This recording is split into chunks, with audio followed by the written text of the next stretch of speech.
Hello everyone, welcome to our Let's Play series of Disco Elysium. This is Colonel RPG as usual, and I'm very happy that he chose to join me today, next to this very nice lady. Oh, it's you again. Are you looking for a die? Do you know what happened to the other tenants? Everyone else is gone. More or less. She adjusts the yellow scarf that covers her hair. Are you interested in anyone specific? Oh, quite a lot of them spring to mind. Rats scuttle in the dark rooms under the abandoned blow dryers and dusty mannequins. Cobwebs cover rotors and radio computers alike. So much failure. Oh, we have access to all of the options here, but we didn't find everything. So I'm just gonna ask about the things that we did find. What happened to the gym? It wasn't merely a gym, it was Artemitep's boxing club. A community project created to steer at-risk youth away from drugs and crime. And who was Artemitep? A kind man from Zemsk. I heard he had some trouble with the law when he was younger, and that's why he wanted to start the gym, as his way of giving back. Maybe that's what Kuno needs, a community-centric boxing club. Kuno. Her eyes narrow in the dim light. Who's Kuno? Oh, he's a little ginger gremlin who likes to defile dead bodies. Oh, you mean the kid with the sailor's mouth? Yes, I've heard him yelling profanities in the backyard. She looks out of the window, her face reflecting back in the dark. I think it would take more than a gym to help that kid. How did that community project work out? It didn't. If anything, it made the youth situation in Martinez even worse. At some point, someone started a rumor that the punching bag downstairs was full of amphetamines. You should have known it. It's not really full of that. No one would store their drugs like that. That's true logic. It's very true. Eventually, the coalition took away the funding and the club went bankrupt. This was a few years ago. It's gotten much more peaceful around the plaza ever since. What's up with the broken windows? Oh, this one's a mess. She sighs. There used to be a company that promised to repair windows 24 hours a day. What could go wrong with this one, right?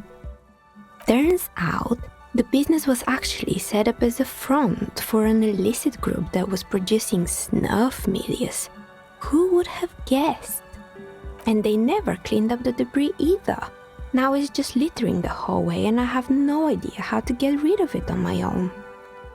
Cool, very, very cool about the debris. But what's a snuff milieu? It's a sub-Rosa radio station that broadcasts real murders with real victims. Some people pay good money to get off on it. Nothing changes in her tone as she says that, as if it's just another piece of information to lay out for the world. What does she mean to get off on it? That's horrible. Were they arrested? I believe the ICP got them. They have a special division that deals exclusively with sub-Rosas. In any case, I don't think it's your job to worry about what happens on milius. I probably shouldn't have even mentioned it. Things like that are better forgotten. Yeah. What's with the rotor blades and skis? They were made by a company called Slipstream. After they pivoted from making rotor blades to skis, their chief executive took off on a vacation with all their money. She rests her chin on her hand with an impish smile. Honestly, I think it's quite funny. I think he's still sending out holiday transmissions from Tulula or Tiumotiri or Hashtkor or wherever he is. That's illegal, running off with company's money like that. Why hasn't he been arrested? Sure, it's illegal, but it's not exactly anything extraordinary in business. Besides, Slipstream is history now. All their remaining assets got seized by the bailiffs in 47. I have no idea why those skis and blades are still lying around. They were just props. Why return them? Maybe you could make a sword out of one. No, wait, forget it. It would take too long. It would, interfacing. It definitely would. There was a terrifying taxidermied bear in the cellar. And this is the first time that we actually know it's a taxidermied bear. If you don't know what that means, it means it's not made of plastic. Or, actually, I don't know what the props in, like, Disneyland and stuff like that are made out of. They look like made out of, like, cellophane, or there's a term for whatever it's cellophane, right? They look like they're made out of that, but I don't know that they are. I've never been to what's the word for a place that has like Disneyland. I've never been to any Disneyland in the world, or off-brand anyway. So I don't know what they are. I never touched those things. But you would expect a fridge to be made at least out of, plastic molding would probably be the cheapest and easiest thing to do. Although, as a one-off, creating the mold would be very expensive, so they wouldn't make it out of plastic. But to taxidermy a bear? That's something that I had no idea it was what happened. You wouldn't figure it, but yeah. Oh boy, the fabled Revo ICT. You're in for a treat here. She smiles and leans closer, hands on her knees, like a stand-up comedian ready to tell a story. The place was owned by two guys who had some rather innovative ideas about marketing. The bear was one of them. Now ask me about their other ideas. Alright, what about the other ideas? There was really just one. And it involved picking out the prettiest girls in the neighborhood and paying them 20 cents per hour to man the booth. Or to woman the booth, as it were. And by man the booth, I mean slump behind the counter with a face that could maim you if you ever dared to disturb their bored magazine browsing. She leans back, disapproving. Yeah, for 20 cents an hour, that sounds about right. Fritta does the same thing. Oh, really? For 20 cents an hour as well? I said that was out of character, by the way. Me commenting about how poorly they are paid. That is not very moralist of me.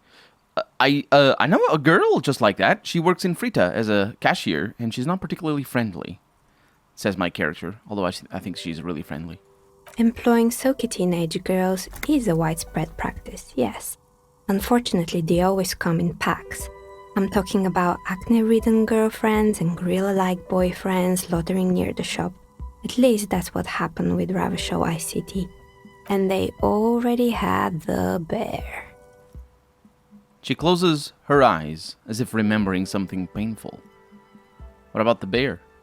The bear, she repeats, pressing thumbs into her temples like trying to suppress a headache. It didn't work out, did it? Of course not. The bear was terrifying. No one wants ice cream guarded by a hostile apex predator. To make matters worse, the fridge didn't work too well either, and half the ice cream came out malformed and partially melted. Eventually, Ravashow ICT lost the price war to its rival, Class A 5000. Class A 5000 sold caramel sundaes for only 5 cents a piece, out of regular fridges. I'm sure the bear was doing its best. Maybe, because the taxidermist who made that bear definitely wasn't. Doing his best, I mean. How come? He said that the bear was his vision beast. He said he met his vision beast while high on desiccants. Called it Megatherion. Scary, but cool. Very cool. What's a vision beast? It's an imaginary beast that guides you through life by telling you to do more drugs, mostly. Maybe this wise and noble beast can guide you toward those amphetamines you've been craving. I do drugs. I've got a vision beast myself.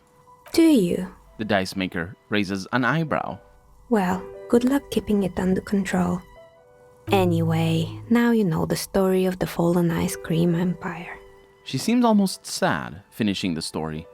Some dust beams swirl in the morning light. Even though it's midnight. Her eyes follow it idly. Little sparkling embers under the window. Outside it's light. Light scatters from the low-hanging cloud cover. There's always the threat of snow. And it's also midnight. Anything else? Another failed business, perhaps? I've been here for a long time. Yeah, I found the building's intercom, but it's not working. I mean, it is. Because what What do I mean it's not working? Oh, right. She rubs her forehead. Her scarf has left a faint line on her dusky skin. I hope you didn't try to ring me. I think none of those doorbells work, including mine. I'm still in the middle of connecting the wires. Sorry about the confusion. The doorbell with the empty name card must belong to her then. I suppose. So you're telling me that the doorbell with the empty name card was yours? That's right. I haven't even written my name there. As I said, it's quite useless right now. It doesn't work yet. This has been 10 years that she... Was it 10 years or 15 years? How long has she been doing this? She said it's been a while. So that should give you an idea of what's going on. I was wondering about the whirling in rags. It's part of the same building complex? You could say so. Both houses were built at the same time and under the East Delta Commerce Center project. That explains why you can call the whirling from the intercom, albeit I doubt that anyone responds. If the whirling is part of the same building, then it's part of the doomed commercial area. The darkness of this place is there, too. East Delta Pinball. Is that now the whirling? Yes, I've heard it used to be a gaming arcade. This is an ancient failure. Before my time. I'm not surprised, however. You know, this is something the cafeteria manager might want to know. My advice? She raises her finger. Don't base your business on a fad. Hypnotism, fluorography, trick track, especially pinball. This means the whirling in rag is part of the doomed commercial area. Garta is gonna love this. I don't know this guard, but something tells me he won't. He's not gonna. A strange thing happened when I tried calling a company named Slipstream SCA. Someone answered, and she looks like she doesn't really believe you. It can't be true. They don't work here anymore. They've been gone for years. Are you sure it was Slipstream SCA? Was it a woman? Maybe it was Plaisance from the bookstore. No, it wasn't Plaisance. I know her and would have recognized her voice. Oh, right. But did this person say anything? She still sounds skeptical. Yeah, she said she was from Tricentennial Electrics. Tricentennial Electrics? There's a moment before she recognizes the name. It used to be a major electric company 100 years ago. Are you sure it wasn't just some kids playing a prank on you? It was too real to be just a prank. Either we're dealing with a professional actress, or whatever happened, keep your cool. It's probably better to admit that it was a harmless prank. No, it was something else. Something eerie. And I'm gonna narrow my eyes. Pranks can be eerie. She looks as if she's still convinced it's nothing to be worried about. Oh, the kids these days. We were just one of them, and now they're terrorizing us. No solidarity. She shakes her head. Yeah, well, I have a few questions about the building. Sure, I'm listening. Well, I had other questions. The rest I'll talk to you after. I had other questions. Good. I hope it clarified things a bit. What else? Why hasn't her business failed? I'll be back in a bit. I should have done this in between episodes, but I didn't. Don't worry.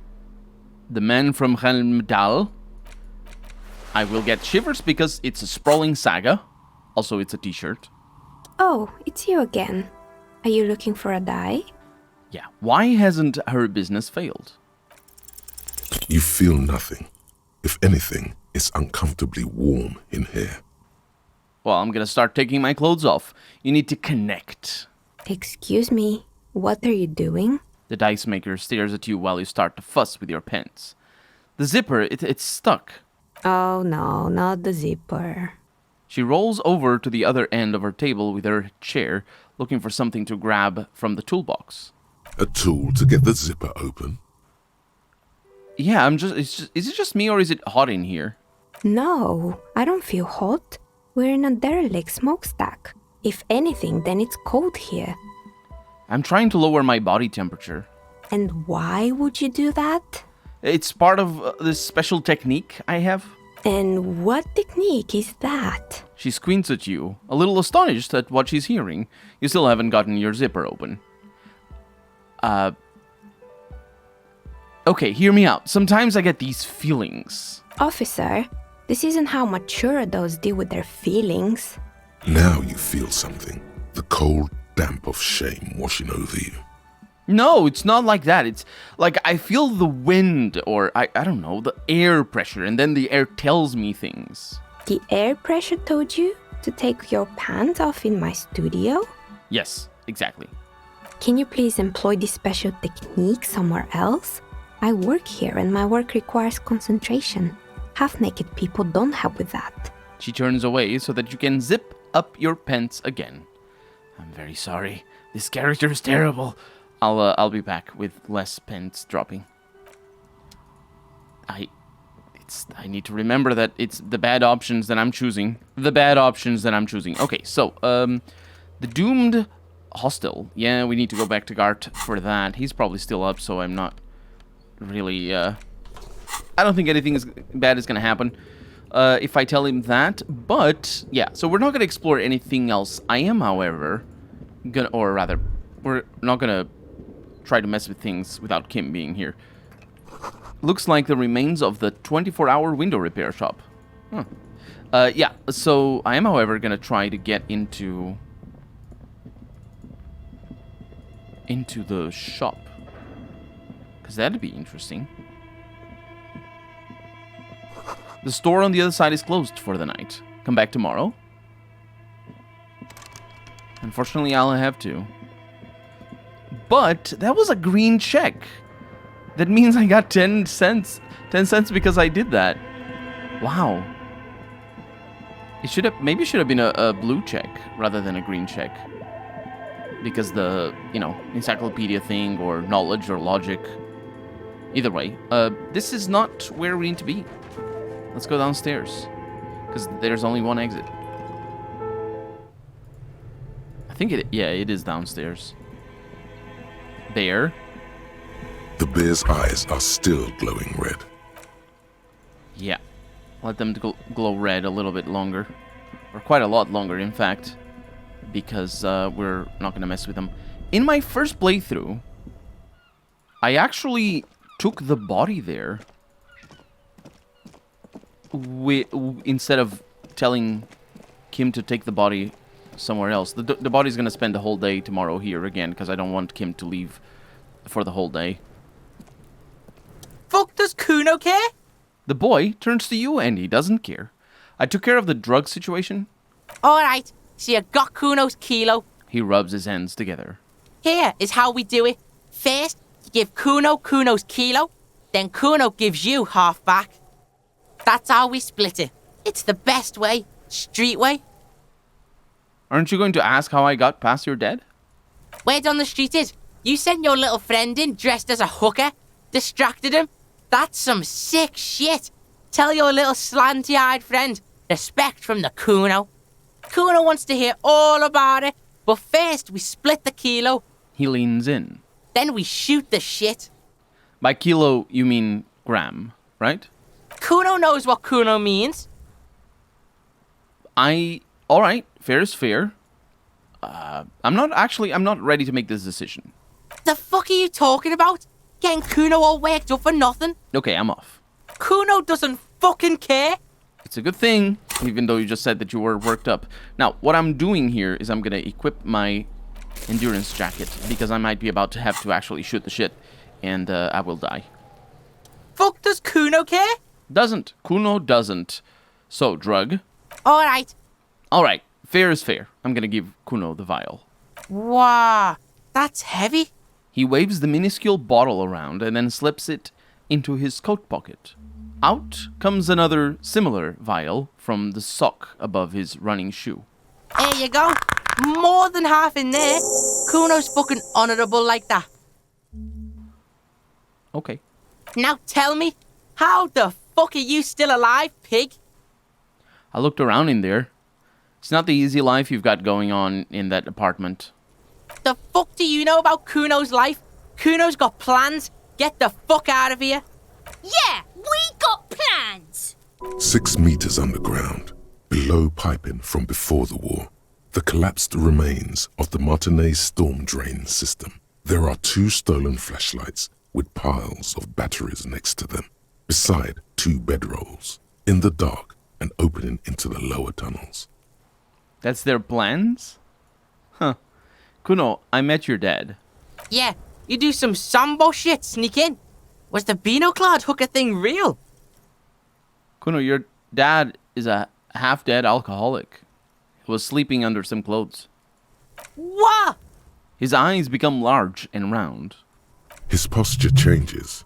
The swaying rooster motion stops for a second. Then he gets it going again, reorienting himself. Fuck right. Kuno's dad was sleeping like a bum. He snaps back. Kuno told ya. Kuno's dad doesn't give a shit about anything. Fucking breaking and entering shit. That's nothing to Kuno's dad. You got lucky, pig. Kuno knew this. He points to himself. Kuno's fucking violent fiend dad's been drinking hard lately. Kuno knew you have a way in. Narrow window. Kuno window. Whatever scary thing he might have been, now he is nothing. Yeah. Kuno's dad is fucking nothing. He pushes on, bravely. Fucking coma shit. Stroke shit. Kuno's dad is so fucking violent. He's had a stroke many times. Shit. Kuno's gonna have one too. Gonna be just like Kuno's dad. Speed shit. Crime shit. Fucking on the bed. Kuno's gonna go out like Kuno's dad. Revachol West style. Stop saying all this sad shit, Kuno. The whisper comes smaller than usual. Fuck are you talking, sad? The kid breathes in and out like a boxer. Kuno's got hard shit, death shit, nothing shit. He punches the air. You don't have to turn into that. Get your fucking nun ass out of here before Kuno fucks it dead. He punches the air again. You think 'cause you brought Kuno 1 gram of speed, you're friends now? Turn into... He pants from exhaustion. Kuno ain't turning into shit. Kuno is that shit. Kuno won! Oh, you won, Kuno! The relief is palpable. The little hat jumps up and down behind the fence. There was a textbook with your name on it in the apartment. Yeah, He turns even redder. so fucking what? It says Kuno, not Kuno. Kuno, the Reuter. You know, you can tell the spelling from my saying, right? Fuck are you talking to Kuno about that kiddie shit? I like it. Kuno the Reuter. He's trying to fuck you again. Fuck out of here. Kuno knows it's fucking lame. That's why Kuno changed it. Kuno can change his name into anything. Gonna change my name into Don't change your name into that, Kuno. There were tons of unpaid utility bills there. Fuck right there were. Fucking 3 years or some shit. Let me guess, Kuno's dad doesn't give a shit about them. Yeah, that's right. He swells with pride. Kuno's dad doesn't give a shit about that electricity and light shit. Just wants to pound on people and drink. Find a job. Pay them yourself. Your dad can't handle things anymore. Fuck that shit. Kuno's gonna move underground. Lead I am shit. Ancient shit. Kuno's gonna live in a fucking catacomb. Yeah, in a tomb, Kuno. The little one seems overjoyed at the prospect. Yeah, it's that underground bit that they were talking about. That is... Okay, well, let's conclude this business then. And I'm gonna end the conversation. Yeah, pig. This shit is done. His spit's on the ground. Yellowish, foaming spit. Now get the fuck out of Kuno's face. Kuno needs to drop the bomb. Okay, I'm off. Kuno doesn't fucking care. And we gotta level up from that. That was 70 experience from completing that quest. I think Kim would have had things to say about this. Kuno's fucking electricity. 20,000 volts. Kuno volts.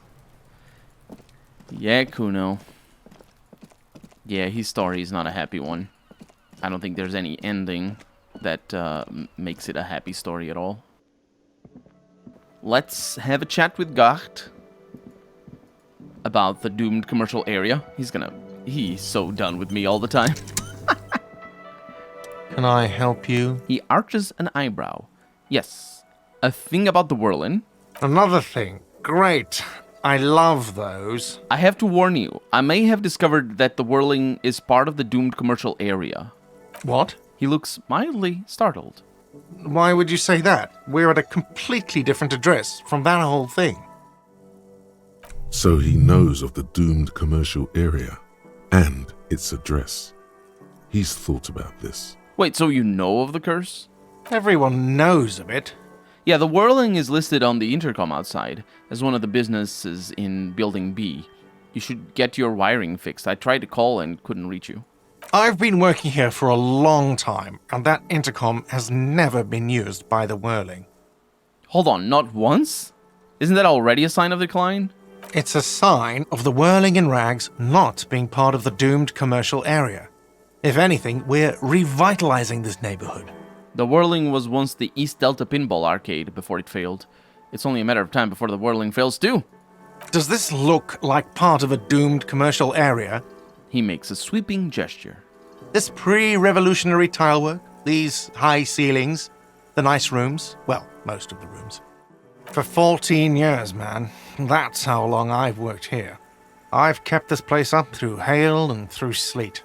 Fuck me, if some doom ghost. He steadies his voice. Who owns this place? Some real estate management company. They never come around here, just collect money from afar. Honestly, I think some money laundering might be involved. You must really care about this place since you've worked here for so long. Yeah. He sighs. It's slowly growing on me again. It's beautiful in its own way, especially for this neighborhood. I've been trying to keep it that way. Even if it is part of the damn doomed commercial area. Ha ha! So you finally admit it. Yes, your police skills have delivered. I'm sure you'll get a commendation, maybe even a promotion. And who named it Whirling in Rags? Well, it sure as hell wasn't the real estate company. You did? You look surprised. What? It's a great name, I know. Cafeteria managers come up with great names too. It's from a song. A song? Hail, Holy Queen, by the Ateniers. Hail, Holy Queen of the Sea. He quotes. You're whirling in rags, you're vast and you're sad. Well, too bad it's all doomed then. Whatever. He attempts a scowl, but he's too absorbed in his thoughts to finish it. Was there anything else? Because I need to think about how I'm going to get those pinballs in here. Yeah. There's something else I wanted to talk to you about. Yes? It's just me saying goodbye. Well, it's pretty late, and we have some books to read, so let's go upstairs and get on with them. Kim doesn't know anything. He doesn't know of the boots cooking. He doesn't know of the boots stealing either. And I might be able to do... Yeah, we're not going to pick anything up. Can I close the door? Thank you. I might be able to do something here. I doubt it, but we should try it. A mirror hangs on the bathroom wall. Electrochemistry. We're gonna pull it off, right? We have +4 electrochemistry. That's quite something. That is quite something. Now, naturally, we need to spend a little bit of it because I have it raised way high. That's beautiful. Okay. So, go to Party Planet, love and be loved by drugs. Let's do it. Oh, we have the mirror. Is it the only thing? It is the only thing. Let's do it. A mirror hangs on the bathroom wall. It's like something snaps in you. A nerve ending. A thought. A sadness.